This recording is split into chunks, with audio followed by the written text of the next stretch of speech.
What's your biggest insecurity today? I'm not to be arrogant, I don't have one. What was the last one you had, and when was that? The last one I had was probably still me. Still living, because I always talk about, I pay rent. So we used to live in a $7 a month place when I was growing up. Is this in Buffalo or is this? This is in Indiana. Yeah. So like we had a lot of money in Buffalo. Mm-hmm. And when my mom left my dad, we went to nothing for a period of time before she got on her feet. Right. And that $7 a month place used to be, it was who I was. I was no one. I was in the sewer. My mom went there. I had nothing. And you always feel like you have nothing. I'd achieved so much. I was a Navy SEAL. I'd gone through Ranger School. I've gone through Delta Force selection training. I've done so much. I run 200 miles, pull-up records, everything. Learned to read and write, became pretty intelligent. And I still was like, man, what is wrong with me? It wasn't until I got real sick, and I talk about in the last chapter of that book, I got real sick, and I was about 38 years old. Mm-hmm. I'm 43 now, and my life got real quiet. I went from running 205 miles in 39 hours to I couldn't get out of bed. The doctors couldn't figure out what was wrong with me, but once again, it was the best thing that ever happened to me. Why is that? In that moment when my whole life changed, I went from a guy who worked out every day, trained every day, to a guy who couldn't get out of bed. My life was taken from me. The one thing that kept me going was my training. Now you didn't have that. I didn't have anything. Now you just had to sit alone. And not train. And that's what changed me. And that's when I realized I hadn't taken time to think about what I'd done in my life. You hadn't reflected yet. I hadn't reflected. I'd done all these things, but there was no finish line. I still believe that, but you must have time to reflect. Yeah. I was just going. I'd finish a race of life, and I wouldn't even receive my medal. I'd go on. You're like, on to the next. I'd get in the car and I'd go. You wouldn't even take the medal. Gone. Don't care about it. Like, I'm not going to waste an hour sitting around for this ceremony. Most people sit around, and that's what they like. Yeah. They need the ceremony if I accomplished something. The validation. I haven't done anything. Let's go. Let's go. Let's go. I'm just getting started. I'm just getting started. That's right. When I started figuring out life, that I was leaving so much in the tank. I call it my 40% rule. Yeah.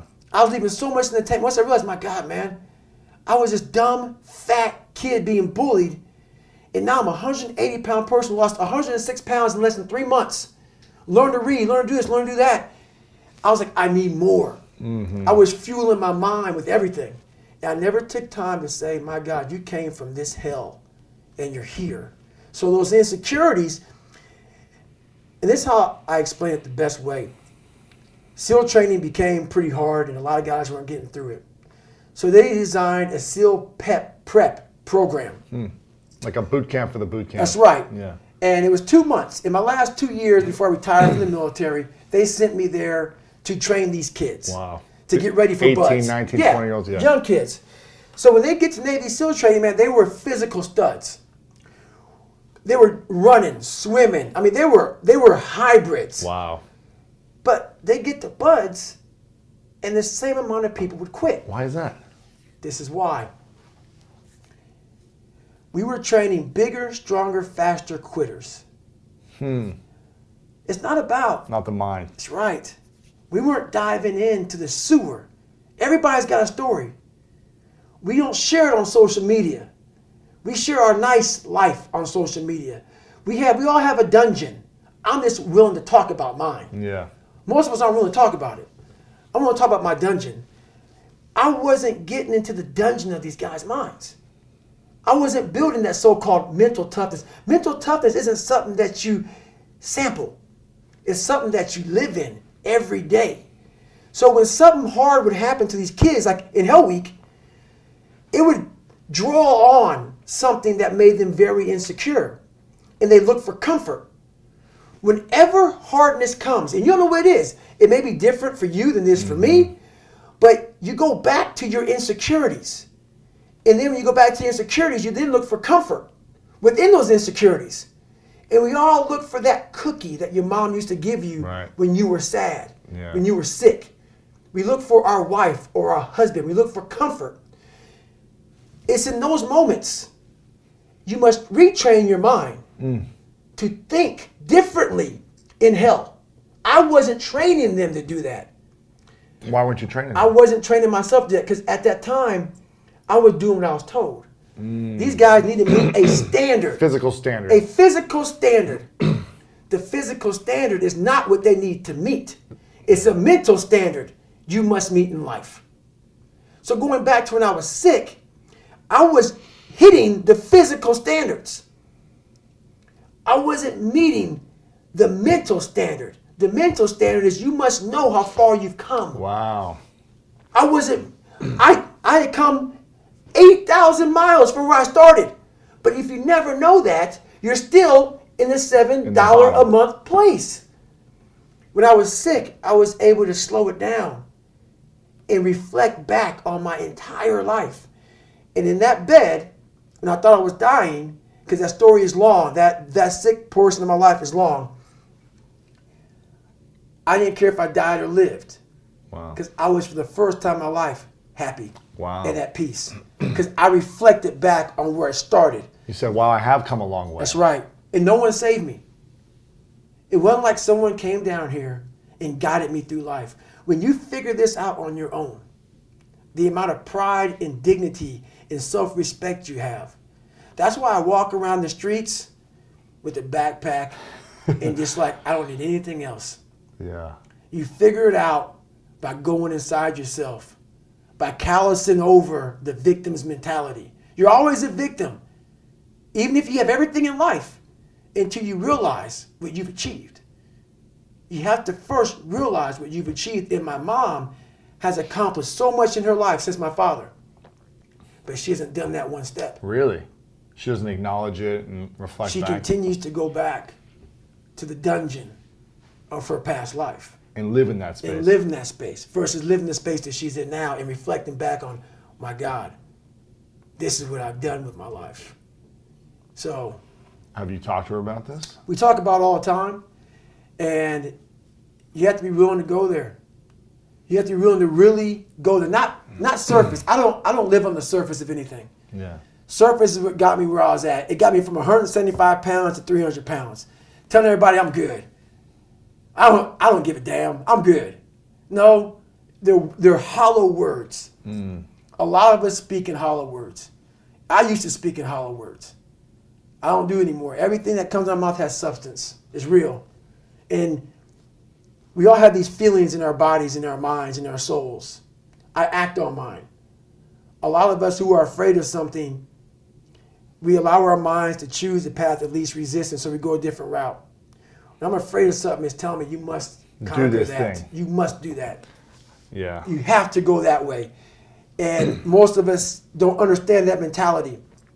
We go left and we wonder why we haven't fulfilled something in our lives. It's because we continue to take the journey that is mapped out. And how I look at it is I talk in life like a lot of us in life want to take the 4-lane highway that has road maps and all this other stuff on it, man. It tells you where to go, gas stations. The next 10 miles up, you're going to see a McDonald's or Cracker Barrel. Yeah. It's the easy route.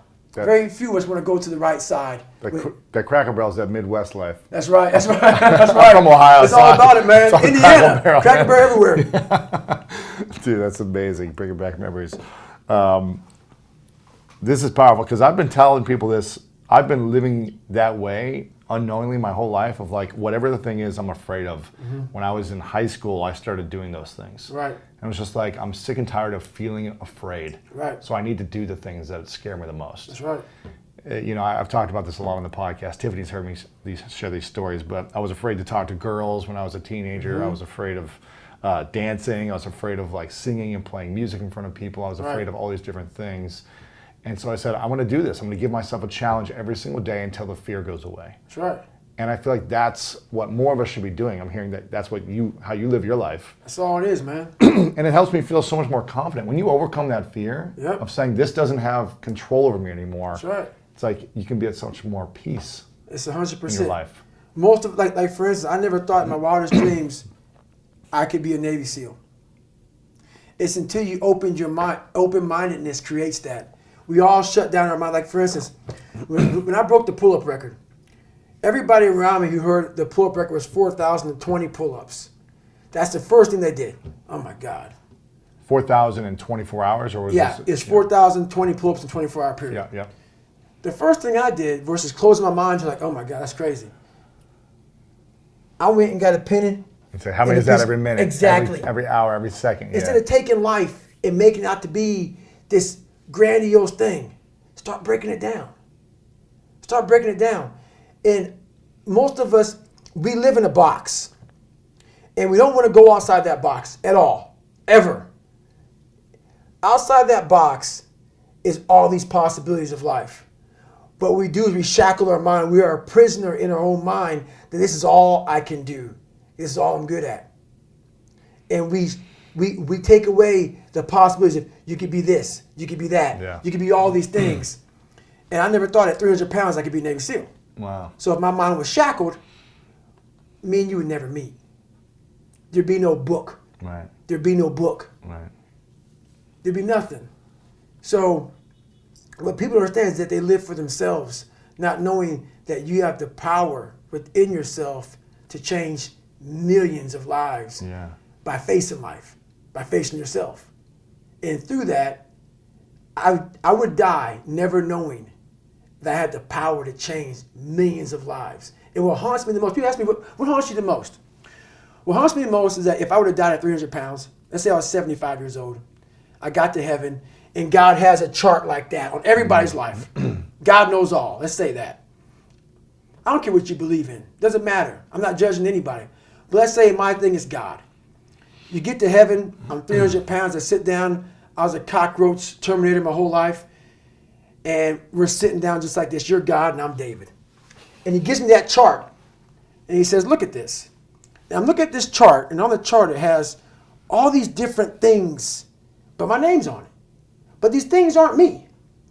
I was going to change the world. I was going to set records. I was going to be a Navy SEAL. I was going to be all these things in the military that I accomplished. You're going to get the VFW award. You're going to be honored here, honored there. And I'm like, God, this isn't me. Like it says David Goggins, I was an Ecolab guy. I sprayed for cockroaches, and I'm 300 pounds. It said here I'm 185. It says here I got a bachelor's and a master's. It says all these things. And God goes, no, that's who you were supposed to be. Wow. My biggest fear in life is if there is a final resting place in this world, and there's a final judgment, and you talk to something much bigger than you. I don't want to sit down and have a conversation with someone, with something that says, you're in heaven, this is what you should have been on earth. And are you really in heaven now, or are you in hell? Thinking about how much I left on the table for fear, for not willing to go over the wall and over the next wall and over the next wall. So in my mind, I believe that. And God knows all. At least I believe that. I want God to be up there right now as we're speaking, writing stuff down, saying, my God, he exceeded even my expectations. Wow. That's how I live my life. I now know that there is no cap on the human mind. There's no cap. We cap it ourselves. Wow. Is there a cap on the human body? That's right. Is there one? I don't believe so. Because one thing I found out was for several years I gave myself a way out. When you were 300 pounds? When I was 300 pounds, when I was, all the way up until I was 24 years old. I would climb a mountain, I'd fall back down. I start climbing, I fall back down for the first 24 years of my life. I went to my first Hell Week, my second Hell Week, and then my third Hell Week came in SEAL training, and the CEO, Captain Bowen, looked at me. I'm on crutches, I'm all jacked up. He says, hey, this is your last time you're going to go through buds. This is it. I had several stress fractures. I had double pneumonia. I was jacked up, and he gave me a few months to heal. And he said, this is your last time going through. I shouldn't even let you go back through. Wow. I started Navy SEAL training with stress fractures. Stress fractures, not shin splints. That's hard to finish. Stress fractures. Starting the hardest training, arguably the hardest training in the world with stress fractures. And this is when I started to not put a cap on the body. if the mind is there. Every morning I would wake up at 3:30 in the morning, 4 o'clock in the morning, go to my dive cage, go in there before anybody saw me. I'd get duct tape, and I would tape from my forefoot all the way up to the mid of my calf, and I would put 2 black socks on. And so I ran not using the pivot. Oh my gosh. And I ran my hip flexors. So for the first 45 minutes to an hour, I was in absolute excruciating pain. But what motivated me through that whole process was the fact that this kid came from that. I'm in the hardest training in the world, in the worst shape of my entire life. What if I can graduate amongst these studs? Wow. All these guys around me are studs. They're stallions. They're gladiators in my class. They're all healthy. Most of them. They're not broken like this. They may have some, everybody's sick going through that training. Yeah. But if I can graduate, it would change everything for me. If I can start the hardest training in the world, broken, and graduate. So my mind fed off of that. You are now, from the weakest man, you are now the hardest man to ever live. If you can do this. If you can do this. Life is one big mind game. Yeah. And you're playing it with yourself. Is it true? I don't care. It got me through the hardest training, starting out broken. Where most people quit, I had just started. Wow. And when you take that mindset and you learn to flip that around, that's what made me powerful. And my body followed. And 3 months later, my stress fractures were healed by running on them. It's calcifying it, just like... I never had them since. I'm 43 years old. Wow. I ran 7,000 miles in 2007. Haven't had a stress fracture since. And I'm not saying to do that. I'm just saying that when the mind and the body connect and you don't give yourself a way out. The only way out for me at that time was death. Wow. I'm going to be a Navy SEAL. Or I'm going to die. Or I'm going to die trying. Yeah. Period. And my body said, Roger that. We're going to get you through this. So when the mind gives it no way out, your body says, okay, I believe you now. I have to heal. I'm going to figure this out with you. We're going to do this. It's going to be the worst part of your life, but you're going to survive. We're going to survive. Wow. And as you hear in that 100-mile race I did, I started figuring out more and more and more and more about at the other end of suffering is a life that no one, and I'm not talking about go out there and kill yourself. Don't take these words and flip them and say, oh my God, no. It just be uncomfortable. I call it suffering. Don't physically injure yourself. Yes, not saying that. And then be out for 6 months. That's right. That's no good. That's no good. I'm not saying do what I did. Yeah. I was in a spot that life forced me. I had a choice.